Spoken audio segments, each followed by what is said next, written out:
नमस्ते दोस्तों। मैं हूं आपकी अपनी पूजा और आप देख रहे हैं ड्रामा क्वीन पूजा। आज मैं आपके लिए टीवी की सबसे पसंदीदा शो ईशानी की आने वाली अपकमिंग ट्विस्ट के बारे में एक नई चटपटी और धमाकेदार जानकारी लेकर आई हूं, जिसे सुनकर आप अपनी सीट से उछल पड़ेंगे। सोचिए, जिस ईशानी को शाश्वत ने धक्के मारकर घर से निकाला, जिसे बेइज्जत किया, वही ईशानी अब क्या करने वाली है? और वो नंदिनी जो मीठी मीठी बातें करके शाश्वत को अपनी जाल में फंसा रही थी, उसका क्या हुआ? आज हम इन्हीं सारे सवालों के जवाब देंगे और हाँ, एक ऐसा चौंकाने वाला खुलासा भी होगा जिसे सुनकर आपको यकीन नहीं होगा। तो बिना किसी देरी के चलिए शुरू करते हैं ईशानी का आज का महा एपिसोड। ये ट्विस्ट आपकी रातों की नींद उड़ा देगा, मैं गारंटी लेती हूँ। दोस्तों, याद है वो दिन जब शाश्वत ने ईशानी को धक्के मारकर घर से निकाल दिया था? ईशानी रो रही थी, टूटी हुई थी, लेकिन उसकी आंखों में एक अजीब सी चमक थी। वो चमक थी खुद को साबित करने की। वो चमक थी अपने आत्मसम्मान की रक्षा करने की। शाश्वत को लगा कि उसने ईशानी को घर से निकालकर बहुत बड़ी जीत हासिल कर ली है। उसे लगा कि उसने ईशानी को पूरी तरह से हरा दिया है, उसे कमजोर कर दिया है। लेकिन मेरे प्यारे दोस्तों, उसे क्या पता था कि ये तो उसके पतन की शुरुआत थी। ये तो उसकी बर्बादी की पहली सीढ़ी थी। और कहानी में यहीं पर एंट्री होती है हमारी ड्रामा क्वीन नंदिनी की। वो नंदिनी जो शाश्वत के बहुत करीब थी। वो ऐसी मीठी छुरी थी जो धीरे धीरे शाश्वत की जिंदगी को खोखला कर रही थी। वो जहर घोल रही थी शाश्वत की नस नस में। नंदिनी ने शाश्वत के मन में ईशानी के खिलाफ डर भरना शुरू किया। वो शाश्वत से कहती ही, शाश्वत, ईशानी इतनी आसानी से तुम्हारा पीछा नहीं छोड़ेगी। तलाक में वो तुमसे एल्यूमिनी, प्रॉपर्टी और कंपनी में हिस्सेदारी मांगेगी। अनुराग भी उसके साथ है और अगर उन दोनों ने तुम्हें टारगेट कर लिया तो तुम बर्बाद हो जाओगे। पहले तो शाश्वत हंस देता था, अपने अहंकार में चूर होकर कहता था, ईशानी में इतनी हिम्मत नहीं कि वो मुझसे कुछ छीन सके। अनुराग भी मेरा कुछ नहीं बिगाड़ सकता। उसे अपनी ताकत पर, अपने पैसे पर, अपने रुतबे पर इतना घमंड था कि उसे लगा कि कोई भी उसका कुछ नहीं बिगाड़ सकता। लेकिन दोस्तों, नंदिनी की बातें धीरे धीरे शाश्वत के दिमाग पर असर करने लगी। उसके मन में एक छोटा सा बीज, शक का बीज, डर का बीज पनपने लगा। उसका डर बढ़ने लगा कि कहीं ईशानी सच में बदला लेने की नीयत से उसकी प्रॉपर्टी और बिजनेस पर दावा न ठोक दे। और बस नंदिनी को इसी डर का फायदा उठाना था। उसे तो बस एक मौका चाहिए था शाश्वत को अपने जाल में फंसाने का। एक दिन वो शाश्वत के पास प्यार से आई, ऐसे मीठे अंदाज में जैसे शहद में लिपटी छुरी हो। वो बोली, शाश्वत, अगर तुम्हें मुझ पर भरोसा है तो एक काम करो, अपनी सारी प्रॉपर्टी और कंपनी के शेयर्स मेरे नाम कर दो। जैसे ही तलाक का मामला खत्म होगा, मैं तुरंत सब कुछ तुम्हें वापस कर दूंगी। इस तरह तुम्हारा कोई नुकसान नहीं होगा और ईशानी के पास तुम्हारे खिलाफ कोई हथियार भी नहीं बचेगा। शाश्वत, जिसे लगा कि नंदिनी उसकी सबसे बड़ी हितैषी है, उसकी सबसे अच्छी दोस्त है, उसकी बातों में आ गया। अपने डर और शक के चलते उसने सारे कागजात तैयार करवाए, वकीलों से बात की और धीरे धीरे अपनी पूरी प्रॉपर्टी, कंपनी के शेयर्स, यहाँ तक कि बैंक अकाउंट्स तक नंदिनी के नाम कर दिए। उस समय उसके चेहरे पर आत्मविश्वास था। उसे पूरा भरोसा था कि नंदिनी उसे कभी धोखा नहीं देगी। उसे लगा कि उसने बहुत स्मार्ट मूव खेला है, बहुत चालाकी दिखाई है। जब भी शाश्वत पूछता, सब कुछ मेरे नाम कब करोगी, नंदिनी मीठी हंसी हंसकर कहती, ये सब बस नाम का है शाश्वत, असली मालिक तो तुम ही हो, चिंता मत करो। जैसे ही तलाक हो जाएगा, सब कुछ तुम्हें लौटा दूंगी। शाश्वत इन बातों से संतुष्ट होकर निश्चिंत रहने लगा। उसे लगा कि उसने अपनी सारी मुश्किलों का हल ढूंढ लिया है। उसे क्या पता था कि उसने तो अपनी बर्बादी की नींव खुद ही खोद ली है। लेकिन असली तूफान तो तब आया जब तलाक की कार्रवाई में उलझे शाश्वत को अचानक पता चला कि नंदिनी कहीं गायब हो गई है। पहले तो उसने सोचा कि शायद किसी बिजनेस टूर पर गई होगी, जल्द लौट आएगी। लेकिन दिन बीतते गए, हफ्ते बीतते गए और नंदिनी का कोई अता पता नहीं था। शाश्वत ने उसे फोन किया, लेकिन उसका फोन बंद आ रहा था। उसके घर गया तो वहां ताला लगा हुआ था। वो परेशान होने लगा, उसे चिंता होने लगी। धीरे धीरे शाश्वत के कानों तक खबर पहुंची कि नंदिनी ने कोलकाता में एक आलीशान घर ले लिया है और वहीं शिफ्ट हो गई है। शाश्वत का दिमाग शून्य रह गया जब उसे पता चला कि नंदिनी ने न सिर्फ उसकी कंपनी के सारे शेयर्स अपने नाम करा लिए हैं, बल्कि पूरी प्रॉपर्टी और बिजनेस पर भी कब्जा जमा लिया है। इतना ही नहीं, ऑफिस में उसके भरोसेमंद स्टाफ को भी बदलकर नंदिनी ने अपने लोगों को बिठा दिया था। अब कंपनी के हर कागज पर, हर प्रोजेक्ट पर सिर्फ नंदिनी का नाम था। शाश्वत अब कुछ भी नहीं था, बस एक नाम का मालिक। दोस्तों, ये सच्चाई सुनकर शाश्वत के पैरों तले जमीन खिसक गई। उसकी हालत उस इंसान जैसी हो गई जिसने अपने ही हाथों से खुद अपने पैरों पर कुल्हाड़ी मारी हो। गुस्से और पछतावे से उसका खून खौल उठा। उसे अपनी बेवकूफ़ी पर, अपने अहंकार पर इतना गुस्सा आया कि वो दीवारों से सिर टकराने लगा। लेकिन अब कुछ भी करने के लिए बहुत देर हो चुकी थी। नंदिनी ने उसे बर्बाद कर दिया था और शाश्वत अब सड़क पर खड़ा था, लाचार, कंगाल और पूरी तरह बर्बाद। उसका सारा घमंड, उसका सारा पैसा, सब कुछ एक पल में खत्म हो गया था। यहाँ तक तो हमने देखा कि शाश्वत ने खुद ही अपनी बर्बादी का रास्ता चुना। लेकिन दोस्तों, इस कहानी में एक और पहलू भी है। वो है हमारी ईशानी का। एक तरफ जहाँ शाश्वत अपनी बर्बादी से जूझ रहा था, वहीं दूसरी ओर ईशानी ने अनुराग की मदद से अपनी नई जिंदगी की शुरुआत कर दी थी। ईशानी अब अपने करियर पर ध्यान देने लगी और दिन रात मेहनत करके आईपीएस बनने की तैयारी करने लगी। उसका हौसला और जज्बा देखकर अनुराग भी गर्व महसूस करता। अनुराग ने उसे हमेशा यही समझाया था, ईशानी, तुम्हारा भविष्य ही तुम्हारी असली ताकत है। अपने सपनों को कभी मत छोड़ना। ईशानी ने इन शब्दों को दिल से अपनाया और संघर्ष के रास्ते पर डटी रही। उसने अपनी सारी पुरानी यादें, सारे दुख, सारी बेइज्जती को अपनी ताकत बना लिया था। कुछ ही महीनों में ईशानी की मेहनत रंग लाई और उसने न सिर्फ अपनी पढ़ाई पूरी की, बल्कि आईपीएस की परीक्षा भी पास कर ली। आज वो वर्दी पहनकर समाज के सामने एक मिसाल बन चुकी थी। उसकी आंखों में आत्मविश्वास और चेहरे पर दृढ़ निश्चय साफ झलकता था। लोग कहते, देखो, यही है औरत की असली ताकत। जिसे घर से निकाला गया था, उसने खुद को इतना ऊपर उठा लिया कि आज समाज उसकी मिसाल देता है। क्या ये कहानी का सबसे बड़ा ट्विस्ट नहीं है दोस्तों? एक तरफ शाश्वत की बर्बादी, धोखा और पछतावा, तो दूसरी तरफ ईशानी की मेहनत, संघर्ष और जीत की गूंज। यही कहानी का सबसे बड़ा मोड़ था, जहां इंसान अपने कर्मों से तय करता है कि उसका अंजाम क्या होगा। शाश्वत को उसके कर्मों का फल मिल रहा था और ईशानी अपने कर्मों से अपना भाग्य खुद गढ़ रही थी। लेकिन दोस्तों, कहानी अभी खत्म नहीं हुई है। ईशानी की जिंदगी में एक और बहुत बड़ा तूफान आया, जिसने उसकी जिंदगी को पूरी तरह से हिलाकर रख दिया था। घर छोड़ते ही ईशानी की जिंदगी ने ऐसी करवट ली जिसकी उसने कभी कल्पना भी नहीं की थी। उसका आत्मसम्मान उसे मजबूर कर चुका था कि अब वो उस घर में और एक पल भी नहीं रह सकती जहां उसे सिर्फ ताने और बेइज्जती मिल रही थी। शाश्वत के गुस्से ने उसकी उम्मीदें तोड़ दी और जब उसने सरेआम उसका सामान उठाकर बाहर फेंक दिया तो ईशानी का दिल टूटकर बिखर गया। उसकी आंखों में आंसू थे, पर होठों पर एक अजीब सी हिम्मत। वो जानती थी कि अब उसे अकेले ही इस सफर को तय करना होगा, पर सवाल ये था कि वो जाएगी तो कहाँ। उसके कदम लड़खड़ा रहे थे, पर उसकी आत्मा कह रही थी कि अब और सहना नामुमकिन है। ये दर्द, ये अपमान, अब और नहीं। इसी बीच अनुराग का मन भी बेचैन था। वो ईशानी से बेहद नाराज था, लेकिन उसके दिल के कोने में एक सवाल चुभ रहा था कि क्या ईशानी सच में उससे प्यार करती है या नहीं। उसने ठान लिया था कि वो आखिरी बार ईशानी से ये सवाल पूछेगा और अगर जवाब ना मिला तो हमेशा के लिए उनकी कहानी को खत्म कर देगा। अनुराग आधी रात ईशानी के घर की ओर निकल पड़ा। रास्ते में अचानक अफरा तफरी मच गई। सड़क पर लोगों की भीड़ जमा थी और वहां एक भयानक एक्सीडेंट हो चुका था।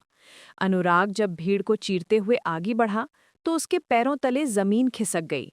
जमीन पर खून से लथपथ पड़ी लड़की कोई और नहीं बल्कि ईशानी थी। उसकी हालत देखकर अनुराग की आंखों से आंसू बह निकले। उसने बिना देर किए ईशानी को अपनी बाहों में उठाया और हॉस्पिटल की ओर भागा। उसकी सांसें तेज थीं और दिल बुरी तरह कांप रहा था। उसे डर लग रहा था, बहुत डर। हॉस्पिटल पहुंचने पर डॉक्टर ने बताया कि ईशानी के सिर पर गहरी चोट आई है और अगर हालात काबू में नहीं आए तो वो कोमा में भी जा सकती है। ये सुनकर अनुराग की दुनिया जैसे थम गई। उसकी आंखों में खून उतर आया और उसने भगवान से भी सवाल किया कि आखिर क्यों हमें मिलने का मौका तक नहीं मिला, क्यों हमारे प्यार की राह इतनी मुश्किल है। इसी बीच पीहू भी वहां पहुंच जाती है। उसे जब पता चलता है कि ईशानी का एक्सीडेंट हुआ है तो उसका गुस्सा और जलन फिर से भड़क उठती है। अस्पताल में उसने अनुराग से सवाल किया, क्या तुम्हें ईशानी की इतनी परवाह है कि पूरी रात उसके लिए जाग सकते हो? लगता है भगवान की यही मर्जी है कि वो हमारी जिंदगी से हमेशा के लिए चली जाए। ये सुनकर अनुराग का सब्र टूट जाता है। उसने गुस्से में पीहू को जोरदार थप्पड़ मार दिया और कहा कि तुम्हारी गंदी जुबान से मेरी ईशानी का नाम मत लेना। मैं आज भी उसी से प्यार करता हूँ और करता रहूंगा। तुम 7 जन्मों में भी ईशानी जैसी नहीं हो सकती। उसने मेरे लिए सब कुछ सहा, यहाँ तक कि तुम्हारे लिए भी उसने मुझे अपनाने की कोशिश की, लेकिन तुम कभी प्यार की कीमत नहीं समझ पाओगी। तुम्हें ये नहीं पता कि जज्बात क्या होते हैं, मोहब्बत क्या होती है।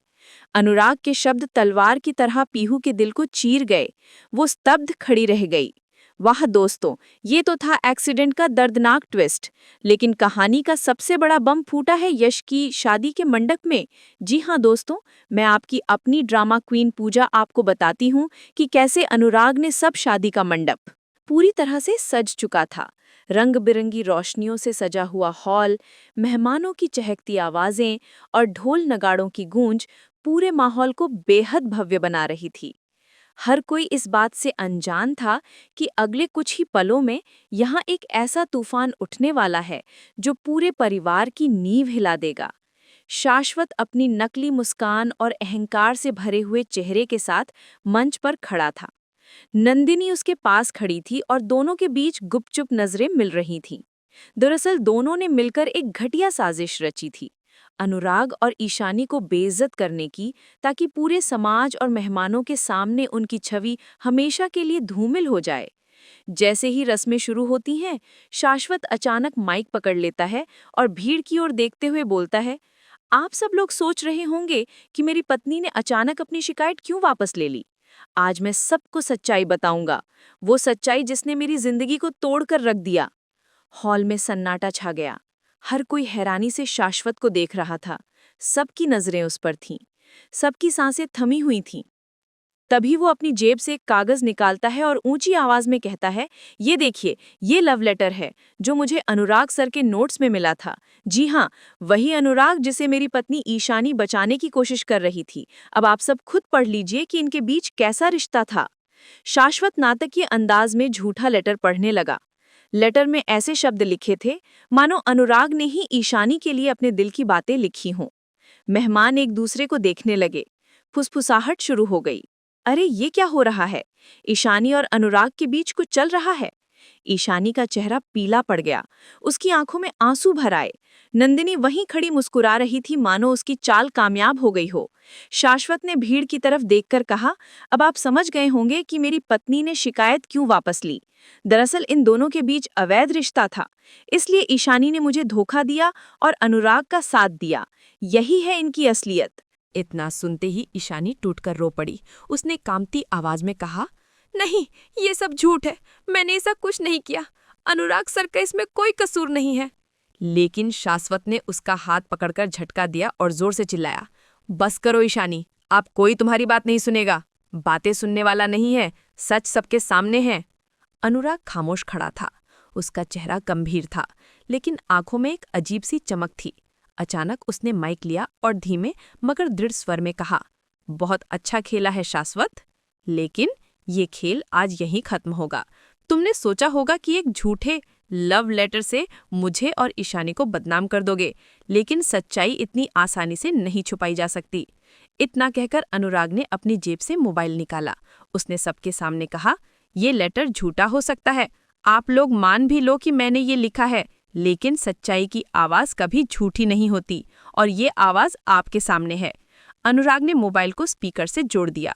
अचानक पूरे हॉल में एक रिकॉर्डिंग गूंजने लगी। रिकॉर्डिंग में साफ साफ शाश्वत की आवाज थी। शाश्वत कहता है, अनुराग, अगर तुम शादी में नहीं आए तो ईशानी बहुत बड़ी मुसीबत में फंस जाएगी। अगर तुम्हें सच में ईशानी को परेशानी में नहीं देखना है तो तुम्हें शादी में आना ही पड़ेगा। अनुराग ये सुनकर सोच में पड़ जाता है। मेरे कारण ईशानी को कोई मुसीबत नहीं आनी चाहिए। यही सोचकर वो शादी में आने के लिए तैयार हो जाता है। इधर शाश्वत और नंदिनी आपस में बातचीत करते हैं। शाश्वत मुस्कुराते हुए कहता है, उस झूठे लव लेटर के जरिए हम अनुराग और ईशानी को बदनाम करेंगे। फिर सबको लगेगा कि इन दोनों के बीच गलत रिश्ता है। इसी बहाने अनुराग को केस में फंसा के जेल भिजवा देंगे। नंदिनी भी हंसते हुए जवाब देती है, हाँ, इस बार अनुराग बच नहीं पाएगा। लेकिन दोस्तों, दोनों को ये एहसास ही नहीं होता कि जिस वक्त वो ये साजिश रच रहे थे, फोन कॉल अभी भी चालू था। दरअसल शाश्वत को लगा था कि उसने कॉल काट दिया है, लेकिन कॉल अभी भी जुड़ा हुआ था। अनुराग ने उनकी पूरी बातचीत सुन ली और चुपचाप अपने मोबाइल में रिकॉर्ड भी कर लिया। अब उसके पास उनके खिलाफ एक बड़ा सबूत मौजूद था। रिकॉर्डिंग सुनते ही पूरे हॉल में हलचल मच गई। मेहमान हैरान थे। लोग आपस में बातें करने लगे। तो ये सब नंदिनी और शाश्वत की चाल थी। हम तो सोच रहे थे कि अनुराग गुनाहगार है। ईशानी की आंखों से आंसुओं की धारा बहने लगी। उसने राहत की सांस ली कि आखिरकार सच्चाई सामने आ ही गई। शाश्वत और नंदिनी के चेहरे का रंग उड़ गया।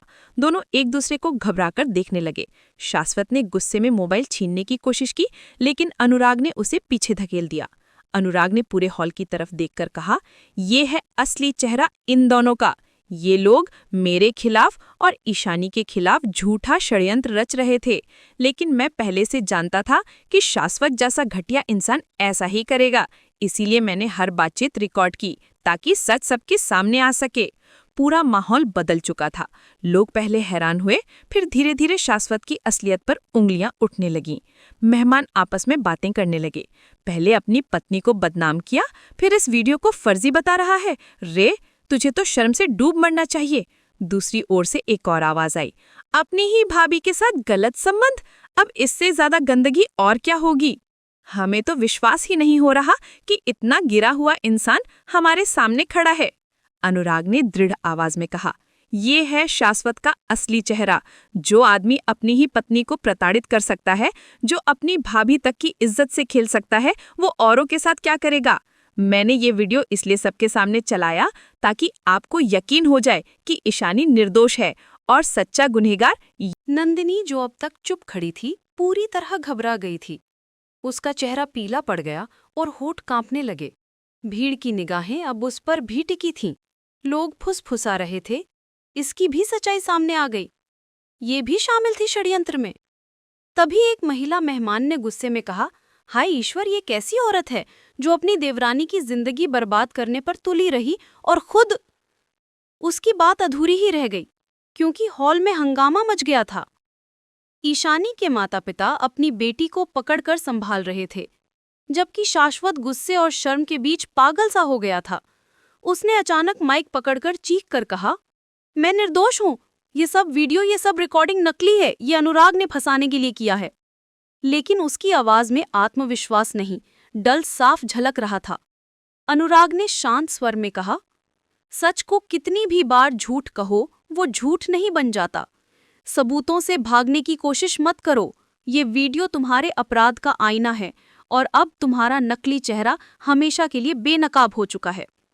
भीड़ ने तालियां बजाईं और सच की जीत हुई जैसी आवाजें गूंज उठीं।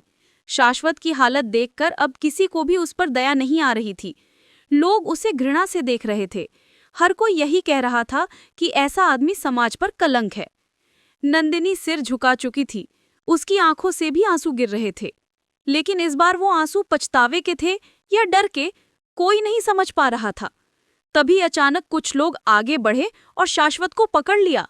वो छटपटाता रहा, लेकिन कोई सुनने वाला नहीं था। तभी पुलिस भी वहां पहुंच गई, क्योंकि अनुराग ने पहले से सूचना दे दी थी। इंस्पेक्टर ने भीड़ को हटाते हुए कहा, अब ये सब कोर्ट में तय होगा। हमारे पास सबूत भी है और गवाह भी। और पुलिस ने शाश्वत और नंदिनी दोनों को हिरासत में ले लिया। ईशानी वहीं खड़ी कांप रही थी, लेकिन इस बार उसके चेहरे पर डर की जगह संतोष था। उसने गहरी सांस ली और आकाश की ओर देखकर आंखें बंद कर ली। उसकी जिंदगी में पहली बार उसे लगा कि सच में भगवान हैं, जो देर से सही लेकिन इंसाफ जरूर दिलाते हैं। अनुराग उसके पास आया और धीरे से बोला, अब तुम्हें डरने की जरूरत नहीं है ईशानी। अब जिंदगी की हर सुबह तुम्हारे लिए खुशी लेकर आएगी। किसी चीज से डरने की जरूरत नहीं है। ये सब खत्म हो चुका है।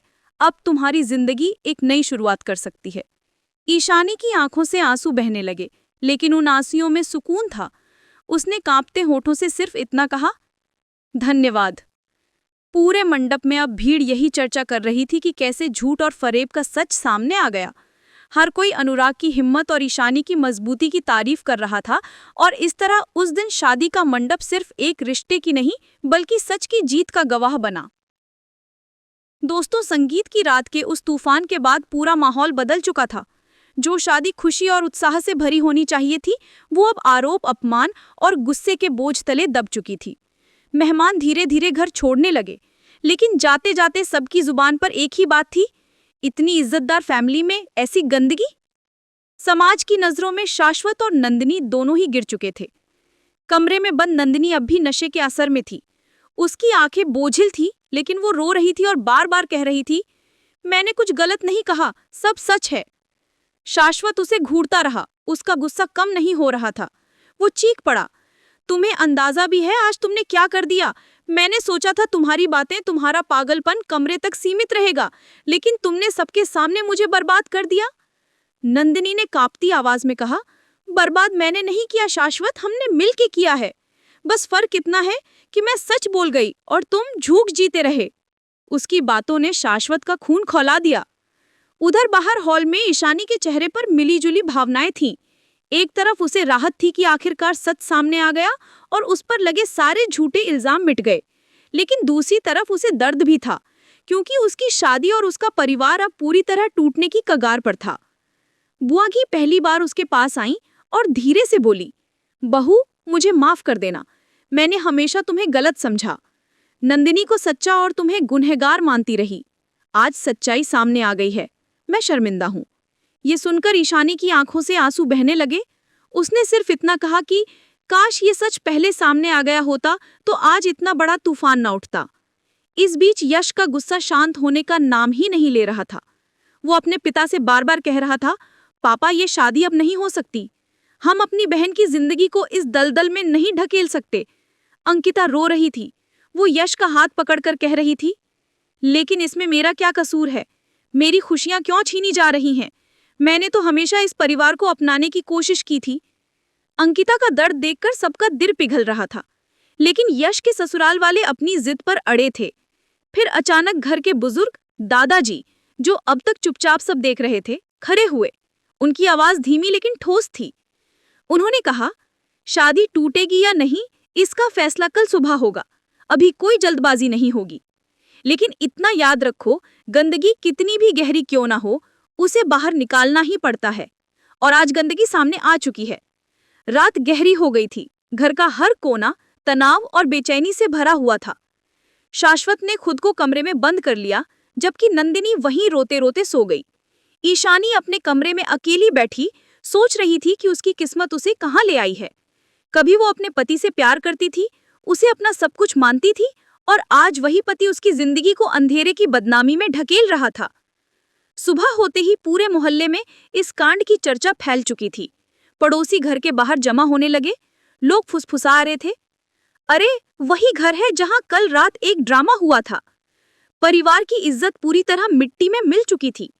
शादी वाले घर की चौखट पर अब हंसी और गीत नहीं, बल्कि शर्म और अफवाहों का बोझ था। दादाजी ने सुबह सबको हॉल में बुलाया। उनका चेहरा गंभीर था। उन्होंने कहा, आज हम सब सच के सामने खड़े हैं। जो कुछ हुआ उसने हमें तोड़कर रख दिया है, लेकिन अब हमें ये तय करना है कि आगे क्या होगा। यश बेटा, शादी का फैसला तुम्हारे ऊपर है। अगर तुम्हें लगता है कि इस रिश्ते में हमारी बेटी सुरक्षित नहीं है, तो हम ये शादी यहीं रोक देंगे।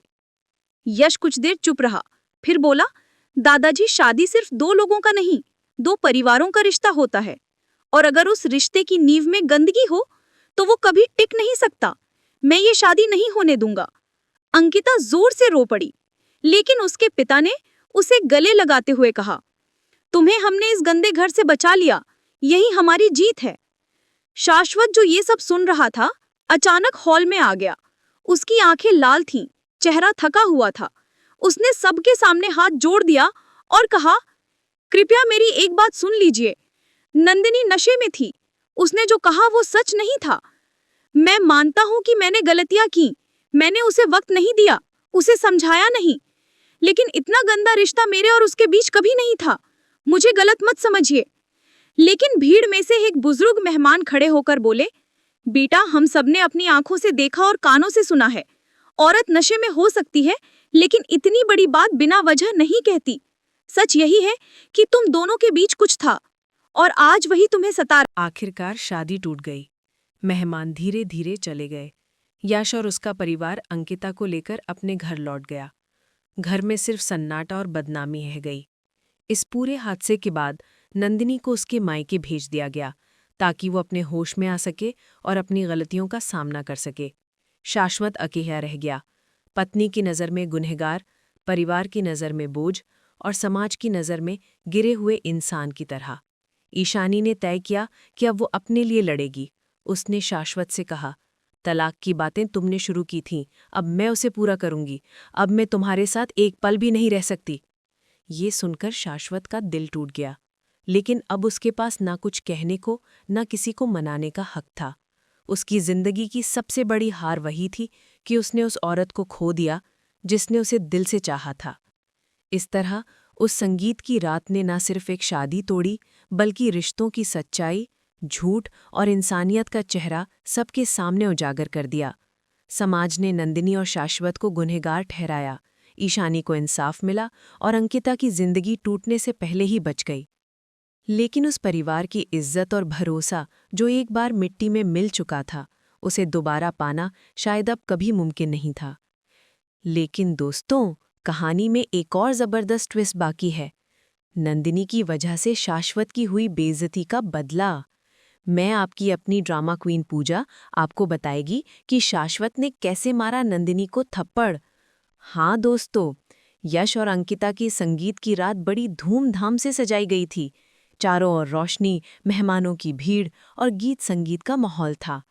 लेकिन इसी चकाचौंध के बीच एक ऐसा तूफान उठने वाला था जिसने सबको हिलाकर रख दिया।